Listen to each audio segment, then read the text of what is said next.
Hello student, आप सभी का स्वागत। और मैं ताराचंद। आज हम बात करते हैं बीए पार्ट थर्ड। और बीए पार्ट थर्ड का ये हमारा सेक्शन ए के अंतर्गत लास्ट विचारक है सेक्शन ए का कार्ल मार्क्स।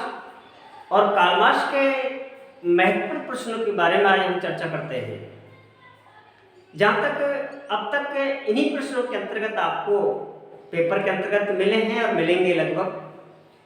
तो सबसे महत्वपूर्ण बात यह है कि कार्ल मार्क्स की महत्वपूर्ण 5 पुस्तक, इनमें से ज्यादातर दास कैपिटल को पूछता है कि दास कैपिटल किस विचारक की है, तो कार्ल मार्क्स की।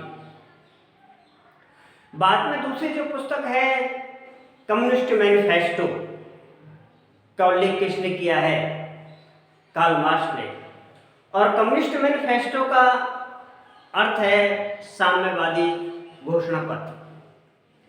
कार्ल मार्क्स की जो दास कैपिटल बुक्स है वो दोनों की संयुक्त है। एक मित्र है इसका एंजेल और मार्क्स दोनों संयुक्त रूप से सन 1867 के अंतर्गत लिखी है। जबकि कम्युनिस्ट मैनिफेस्टो ये सन 1848 के अंतर्गत लिखी है।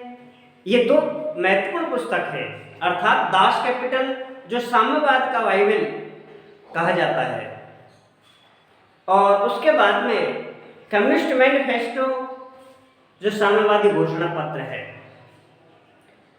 उसके बाद में द पॉवर्टी फिलॉसफी, गरीबी का दर्शन, गरीबी के दरिद्रता, ये भी प्रमुख पुस्तक है। और उसके बाद में होली फैमिली, एक पवित्र परिवार, ये एक प्रथम कृति थी इनकी जो होली फैमिली वाली। और उसके बाद में एक जर्मन आइडियोलॉजी। ये 5 महत्वपूर्ण पुस्तक है जिनके बारे में मैं अभी आपको Das Kapital, communist manifesto, Holi family, the poverty philosophy और जर्मन आइडियोलॉजी, ये कार्ल मार्क्स की 5 महत्वपूर्ण पुस्तकों में से आपको एक पुस्तक या 2 पुस्तक मिल जाएगी पेपर के अंतर्गत। अब हम बात करते हैं कार्ल मार्क्स का जन्म 5 मई 1858 में, 5 मई 1818 के अंतर्गत जर्मन के रैन प्रांत के त्रेयर नगर के अंतर्गत कार्ल मार्क्स का जन्म हुआ था। पुनः एक बार मैं बात करता हूँ कि कार्ल मार्क्स का जो जन्म हुआ है वो 5 मई 1818 जर्मन के रैन प्रांत के त्रेयर नगर के अंतर्गत, जबकि इसकी मृत्यु हुई है 17 मार्च 1883 लंदन के हाईगेट नामक स्थान पर। हालांकि मैंने इसके जो इम्पोर्टेंट क्वेश्चन है व्हाट्सएप पे भी डाल दिए हैं, लेकिन फिर भी मैं एक बार दोहराता हूँ, ये लास्ट हमारा विचारक है, अच्छा विचारक है। आगे हम बात करते हैं कि कार्ल मार्क्स ने धर्म को अफीम की संज्ञा दी है। आपसे प्रश्न पूछेगा कि किस विचारक ने धर्म को अफीम की संज्ञा दी है, तो वो है कार्ल मार्क्स। दूसरा है कि दुनिया के मजदूर एक हो जाओ, ये नारा किसने दिया है, कार्ल मार्क्स ने। इसके बाद अगला जो प्रश्न है कि आज तक के समस्त समाजों के इतिहास और संघर्ष का इतिहास रहा है, किस विचारक ने कहा, कार्ल मार्क्स ने। कि आज तक समस्त समाजों के इतिहास व संघर्ष का इतिहास रहा है, ये किस विचारक ने कहा, कार्ल मार्क्स ने। एक बात और दोहराता हूँ कि मैंने हीगल के द्वंद्ववाद को सिर के बल पाया था और वैधता के आधार पर उसे पैरों के बल खड़ा कर दे। यदि रैशनता के पोल को निकालना चाहते हो तो तार्किक रूप से बिल्कुल उलट देना होगा। किस विचारक ने कहा, कार्ल मार्क्स ने।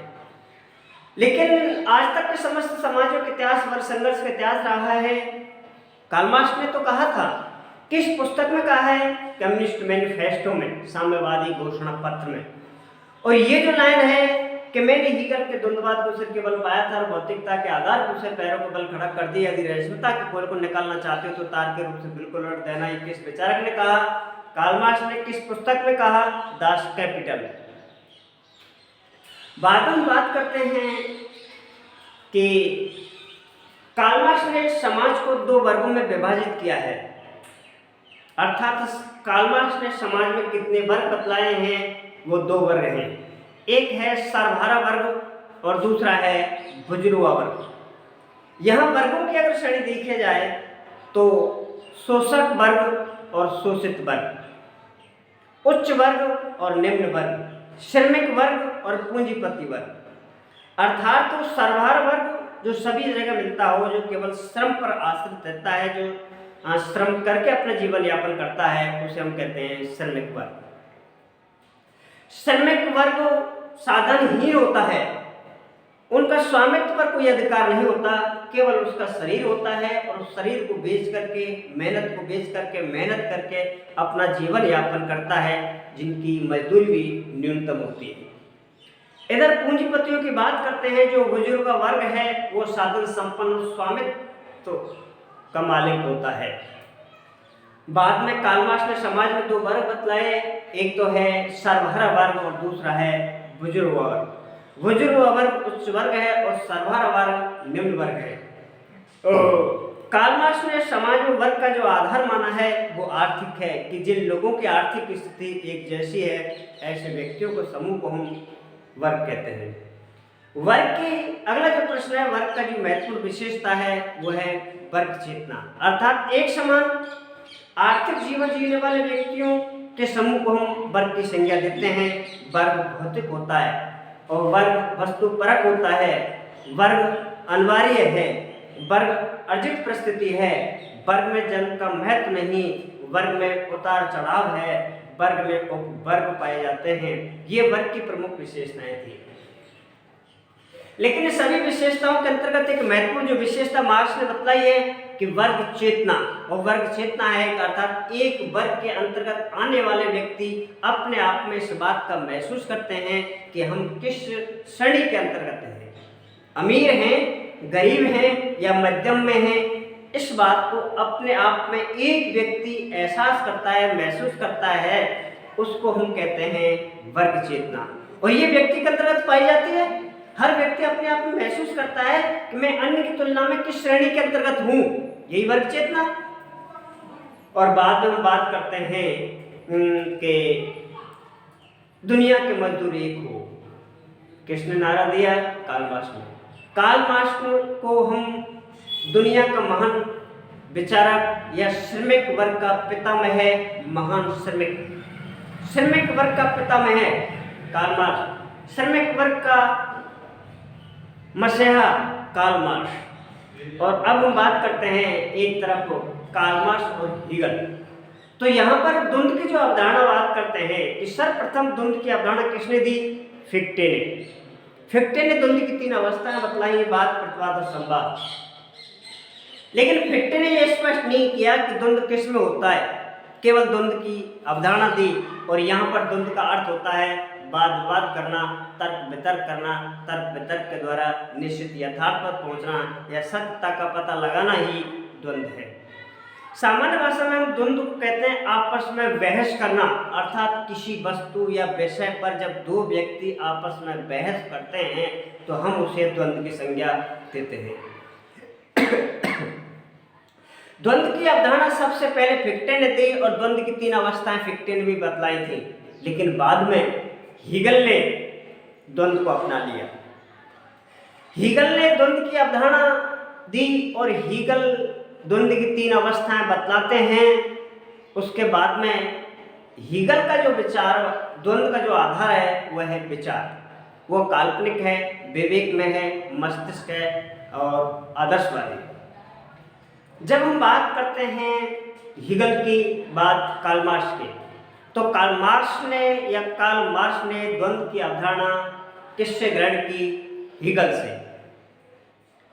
तो द्वंद्व की अवधारणा मार्क्स ने किससे ग्रहण की? हीगल से। और जहां पर हीगल द्वंद्व में विचारों को महत्व देता है तो कार्ल मार्क्स वहां पर पदार्थ को महत्व देता है। अर्थात पदार्थों में द्वंद्व होने से समाज में परिवर्तन और विकास होता है। दुनिया का जो निर्माण हुआ है, जो विकास हुआ है, वह है पदार्थों में द्वंद्व के कारण। इसलिए पदार्थों में द्वंद्व के कारण ही मार्क्स का द्वंद्वात्मक भौतिकवाद कहलाता है। इसके बाद में है दास कैपिटल जो पुस्तक है, इसके अंतर्गत उन्होंने अतिरिक्त मूल्य का सिद्धांत और अलगाव के सिद्धांत का भी उल्लेख किया है। अब हम बात करते हैं कि अलगाव क्या है। अलगाव का अर्थ होता है कटा हुआ या पृथक या परायापन या बिलगाव या विषम या पृथकता। अर्थात अपने आप को समाज से कटा हुआ महसूस करना या किसी वस्तु से कटा हुआ महसूस करना या दूर हो जाना या पृथक हो जाना या अलग हो जाना या विरसन हो जाना या विलगाव हो जाना इत्यादि अलगाव के समान अर्थ है कि पूंजीवादी व्यवस्था के अंतर्गत तो एक व्यक्ति जिस वस्तु को बनाता है, जिस वस्तु का निर्माण करता है और उसके बाद वह वस्तु उससे पृथक हो जाती है, चली जाती है, उसका कोई लेना देना नहीं रहता, कोई वास्ता नहीं रहता, तो वो अलगाव की स्थिति है। जैसे कि किसी भी कारखाने कंपनी में कोई भी व्यक्ति किसी मोटरसाइकिल निर्माण करने के बाद में वो कंपनी के मालिक के पास पहुंच जाती है, मालिक के पास एजेंसी पहुंच जाती है और एजेंसी से कोई व्यक्ति खरीद ले जाता है। लेकिन अब वो वस्तु किसी की बनाई किसने थी और उसका उपयोग कौन कर रहा है? केवल श्रमिक वर्ग को तो मजदूरी ही प्राप्त होती है, जो ही कि न्यूनतम मात्रा में। अब उसके बाद में हम बात करते हैं अतिरिक्त मूल्य का सिद्धांत। पूंजीवादी व्यवस्था के अंतर्गत अतिरिक्त मूल्य का सिद्धांत वह मूल्य है अर्थात जो व्यक्ति को, श्रमिक को प्राप्त होता है।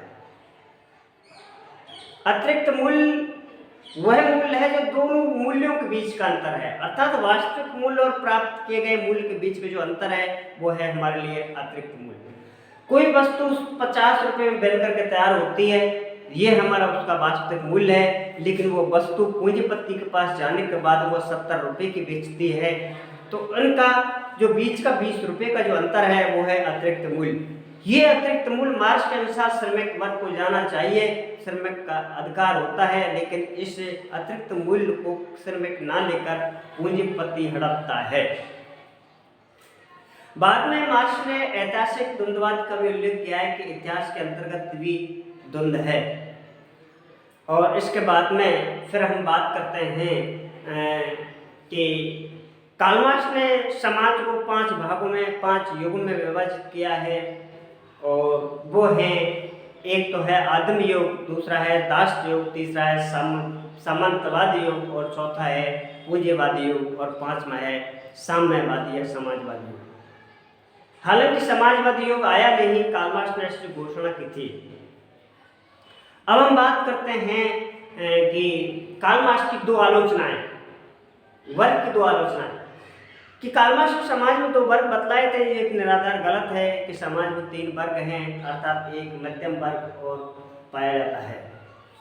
दूसरी बात यह है कि कार्ल मार्क्स ने भविष्यवाणी की थी कि साम्यवाद आएगा, लेकिन आज तक साम्यवाद नहीं आया। इस बात की कार्ल मार्क्स की भविष्यवाणी सिद्ध हुई।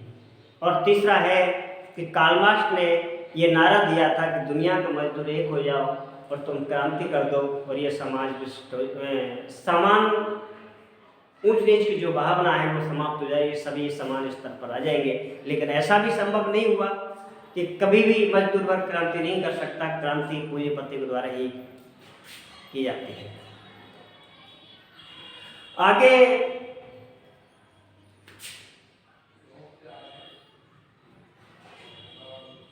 नेक्स्ट